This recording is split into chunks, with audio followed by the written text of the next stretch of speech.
Bismillahirrahmanirrahim. Assalamualaikum warahmatullahi wabarakatuh. Alhamdulillahirabbil alamin wa bihi nasta'in wa ala umuri dunya waddin wa ala alihi washabihi ajmain. Amma ba'du. Perkenalkan, kami dari kelompok 6 mata kuliah Akuntansi Asuransi Syariah. Dosen pengampunya itu Ustadz Sepki Mardian. Di sini saya akan sedikit menjelaskan paper tentang analisis perbandingan tindakan takaful antara Malaysia dan Indonesia. Nah, sebelumnya perkenalkan ke saya sendiri Atep Saiful Mikdar dan teman saya Manarul Hidayat dan juga Lucy Khairunisa.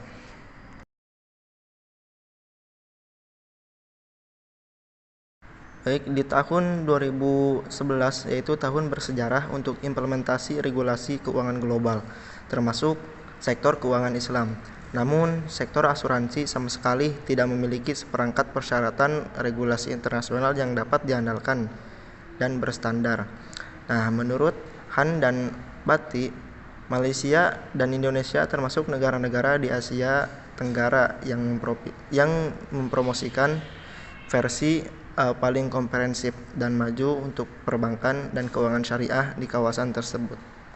Di dunia, pasar asuransi syariah mengalami pertumbuhan sangat cepat, yaitu tumbuh 20% hingga 25% per tahunnya dibandingkan dengan rata-rata pertumbuhan dunia asuransi konvensional, yaitu 5% sampai 8% per tahunnya. Hal ini tersebut dikarenakan tuntunan bisnis dari produk asuransi syariah. Bisnis asuransi syariah dapat menarik minat non-muslim untuk produk mereka karena bisnisnya memiliki struktur etika dan yang jelas dapat dipasarkan ke muslim dan non-muslim. Menurut Ernest Young, peningkatan regulasi membuka peluang baru dalam pertumbuhan pasar yang pesat di negara berkembang seperti Malaysia dan Indonesia. Pertumbuhan industri asuransi syariah di Malaysia berkontribusi besar, yaitu sekitar 71%, dan kontribusi takaful bruto ASEAN pada tahun 2014. Nah, faktor-faktor yang berkontribusi terhadap kemajuan tersebut yaitu berlakunya Islamic Financial Service 2013 dan dukungan Bank Sentral Malaysia yaitu BNM sebagai regulator takaful dan industri asuransi. Sedangkan saat ini Indonesia mengadopsi Undang-Undang Nomor 40 untuk takaful dan perusahaan asuransi. Nah, aturan dan regulasi takaful saat ini yang digunakan di Malaysia adalah IFSA 2013 dan Undang-Undang 40 di Indonesia. Nah, IFSA 2013 mengacu pada perusahaan asuransi syariah yang berisi semua peraturan dan ketentuan asuransi syariah serta informasi terkait perbankan, takaful, dan pasar uang. Nah, Undang-Undang Nomor 40 itu mengacu pada perusahaan asuransi syariah dan perusahaan asuransi konvensional yang memfokuskan pada urusan atau masalah terkait asuransi dan takaful. Penjelasan lebih lanjut terkait Undang-Undang Nomor 40 juga mengacu pada Peraturan Otoritas Jasa Keuangan atau POJK. Nah, terima kasih kepada saudara Atep. Sekarang saya lanjutkan di bagian pembahasan. Nah, aturan dan regulasi takaful saat ini yang digunakan di Malaysia adalah IFSA 2013 dan UU 40 di Indonesia. Seperti yang sudah dijelaskan oleh saudara kita Atep. Nah, tindakan UU 40 itu mengacu pada perusahaan takaful dan perusahaan asuransi konvensional yang terdaftar pada sorotan dari asuransi dan masalah terkait takaful. Nah, penjelasan itu lebih lanjut tentang daftar yang tercantum dalam UU 40. Nah, dapat mengacu pada peraturan otoritas jasa keuangan atau bisa kita sebut juga sebagai POJK. Nah, gimana? IFSA tahun 2013 mengacu pada perusahaan takaful yang mencakup semua peraturan dan ketentuan takaful dan juga komplain perbankan takaful dan pasar uang. Nah, sekarang ke bagian nomor 1. Nah, dari IFSA 2013 dan bab 1 dari UU 40 menjelaskan nih tentang pengertian istilah operasional yang digunakan dalam operasi takaful. Nah, ini tuh termasuk broker takaful yang disetujui bisnis takaful keluarga, bisnis takaful keluarga, internasional bisnis takaful, lisensi untuk operasi operator takaful, agen takaful, dan lain-lain. Nah, itu untuk bagian yang pertama. Nah, jadi bagian pertama tuh yaitu Undang-Undang Layanan Keuangan Islam Malaysia tahun 2013. Undang-Undang 759 IPSA 2013. Nah, yang baru mulai berlaku tuh pada tanggal 30 Juni 2013.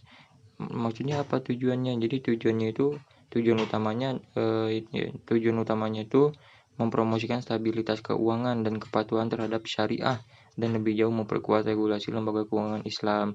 Nah, jadi oleh karena itu IPSA 2013 bertujuan untuk memperkuat perlindungan nih konsumen dan semakin meningkat kepercayaan masyarakat terhadap asuransi syariah.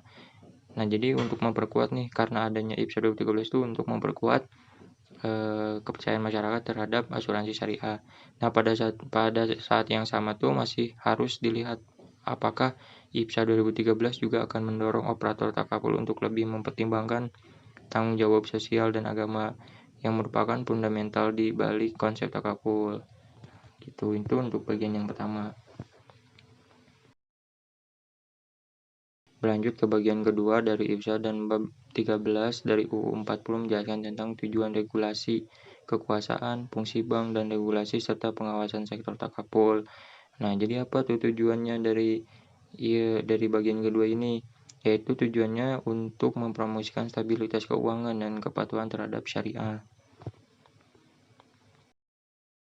Nah, bagian ketiga yaitu dari FSA 2013 dan bab 2, bab 3 dan bab 4 dari Undang-Undang 40 yang membahas otoritas yang meliputi lingkup bisnis umum untuk pengoperasian takaful. Nah, jadi pada bagian ini tuh peraturan perundang-undangan membahas tentang usaha yang diizinkan. Ya, untuk apa? Untuk dilakukan oleh orang yang berwenang, pemberi izin oleh menteri, dan izin untuk penyelenggaraan takaful. Untuk apa? Untuk melaksanakan takaful keluarga atau operasi takaful umum. Itu untuk bagian yang ketiga. Nah, lanjut ke bagian keempat dari IPSA 2013 dan bab 7 dari Undang-Undang 40 yang menjelaskan tentang kepatuhan syariah, tata kelola syariah, dan audit. Nah, ditemukan nih bahwa IPSA 2013 membahas secara rinci tentang masalah yang disorot, tetapi UU 40 menjelaskan syariah kepatuhan hanya di permukaan. Nah, jadi topik yang disinggung dalam UU 40 masing-masing berdasarkan pasal 36, 37, dan 38.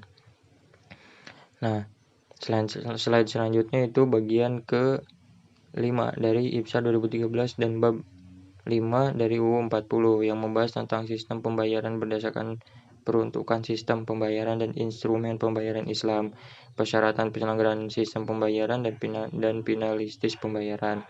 Nah, jadi topik-topik tersebut juga dibahas dalam UU 40 berdasarkan pasal 26 dan 31.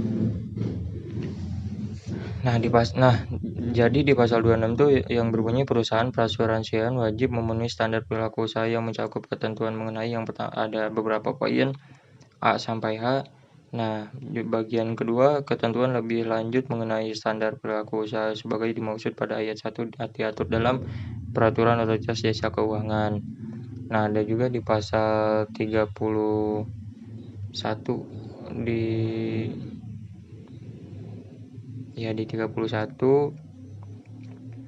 pasal 31 yang menyebutkan bagian A-nya itu agen asuransi, pialang asuransi, pialang reasuransi, dan perusahaan-perusahaan perasuransian wajib menerapkan segenap keahlian, perhatian, dan kecermatan dalam melayani atau bertransaksi dengan pemegang polis tertanggung atau peserta. Yang kedua, agen asuransi, pialang asuransi, pialang reasuransi, dan perusahaan perasuransian wajib memberikan informasi yang benar, tidak palsu atau tidak menyesatkan kepada pemegang polis. Nah, jadi itu bunyi dari pasal 26 dan pasal 31 Undang-Undang 40. Nah, berlanjut ke bagian yang 6, yaitu dari IPSA 2013 dan bab 3, bab 5, dan bab 6, dan bab 12 dari Undang-Undang 40 menjelaskan tentang persyaratan kehati-hatian. Nah, jadi itu tuh termasuk standar tentang hal kehati-hatian, tata kelola perusahaan, persyaratan transportasi, auditor, aktuaris yang ditunjuk. Nah, dana takaful dan dana pemegang saham dan anak perusahaan. Lanjut ke bagian ke-7. Slide selanjutnya bagian ke-7 yaitu dari IPSA 2013 dan bab 3, bab 4 dan bab 9 dari Undang-Undang 40 yang membahas tentang kepemilikan, kontrol, dan transfer bisnis. Nah, jadi bagian ini tuh menjelaskan tentang penghapusan bisnis, rekonstruksi atau penggabungan lisensi orang. Ini termasuk persetujuan yang diperlakukan untuk skema transfer bisnis, perintah yang diminta oleh pengalihan dan penerima pengalihan dan larangan pembayaran. Nah, jadi itu untuk bagian ke-7. Selanjutnya yang terakhir yaitu dari bagian ke-8 dari IPSA 2013, pengeksplorasi kelompok keuangan yang mencakup dan menjelaskan keselamatan dan kesehatan orang yang memiliki izin. Nah, ini tuh sangat mirip dengan bab 4 dari Undang-Undang 40 yang membahas topik perizinan. Nah, selanjutnya bagian ke-9. Bagian ke-9 itu dari IPSA 2013 yang menyoroti tentang perilaku bisnis dan perlindungan konsumen secara keseluruhan. Nah, bagian ini menutupi tindakan interpretasi kata-kata yang digunakan, menjelaskan perilaku bisnis dan bagaimana menangani kepatuhan dan perselisihan. Nah, itu juga termasuk tentang masalah takaful, termasuk informasi yang kerahasiaannya termasuk pembatasan yang berkaitan dengan perlindungan konsumen. Nah, UU 40 juga memberikan perlindungan pemegang polis tertanggung atau peserta dalam bab 11 tetapi tidak secara rinci, dan beberapa informasi berbeda di dalam bab 5. Nah, mungkin sekian dari saya. Selanjutnya akan diteruskan oleh saudari Lucy Horenisa. Baik, bismillahirrahmanirrahim. Kali ini saya melanjutkan dari presentasi Yuda sebelumnya. Di sini terdapat beberapa bagian juga yang menunjukkan persamaan antara peraturan-peraturan yang ada di IPSA 2013 dengan UU 40. Di antaranya adalah membahas tentang perilaku bisnis dalam pasal 22 dan 23 termasuk pada bab 13 pada UU 40 dan bagian 12 pada IPSA 2013. Lalu terdapat juga beberapa pasal mengenai intervensi dan perbaikan tindakan dalam UU 40 dari topik serupa tercakup dalam bab 10 dari subtopik pembubaran, likuidasi, dan kebangkrutan. Lalu ada juga hal-hal mengenai hukuman dan kurungan. Ini termasuk kekuasaan investigasi tindakan administratif, tindakan sipil, dan pelanggaran pidana. Terdapat juga beberapa UU 40 yang membahas tentang ketentuan umum. Hal ini terdiri dari pengaturan dan pengawasan oleh Menteri. Bagian 18 dalam IPSA 2013 dan bab 17 dari UU 40 menyatakan tentang masalah dan ketentuan transisi. IPSA 2013 merincikan terkait pencabutan, penyimpanan, dan peralihan. Bab 18 dari UU 40 mencakup penutupan penyelenggara takaful dan penjelasan lebih lanjut tentang hal itu disebutkan dalam bagian 8 dari POJK 23. Dalam hal yang tadi telah dijelaskan oleh Atep dan Yuda, ada beberapa hal yang perlu diperhatikan dalam paper ini. Di antaranya terdapat 6 konten berbeda yang tersedia setelah dilakukan perbandingan antara IPSA 2013, UU 40, dan POJK 23. Lalu ada 4 substansi yang tercantum dalam IPSA 2013 tetapi tidak di dalam UU 40 dan juga dalam POJK 23. Ada 3 perbedaan konten tambahan yang ditemukan saat membuat perbandingan antara IPSA 2013, UU 40, dan POJK 23. Kesimpulannya, semua negara di ASEAN memiliki aturan-aturan dan regulasinya sendiri dalam mengatur dan melindungi industri takaful.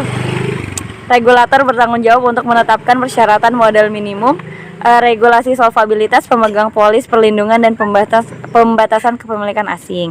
Pembahasan dalam UU 40 cukup lugas dan hanya membahas mengenai asuransi dalam masalah takaful. Penjelasan rinci tentang isu yang disoroti dalam UU 40 diatur lebih lanjut dalam POJK 23. IPSA 2013 yang digunakan Malaysia memuat operasi takaful yang mencakup semua aturan dan regulasi takaful dan juga kompilasi perbankan dan pasar uang. Kurang lebih itu yang bisa disampaikan oleh kelompok kami mengenai paper kali ini. Terima kasih atas perhatiannya. Wassalamualaikum warahmatullahi wabarakatuh.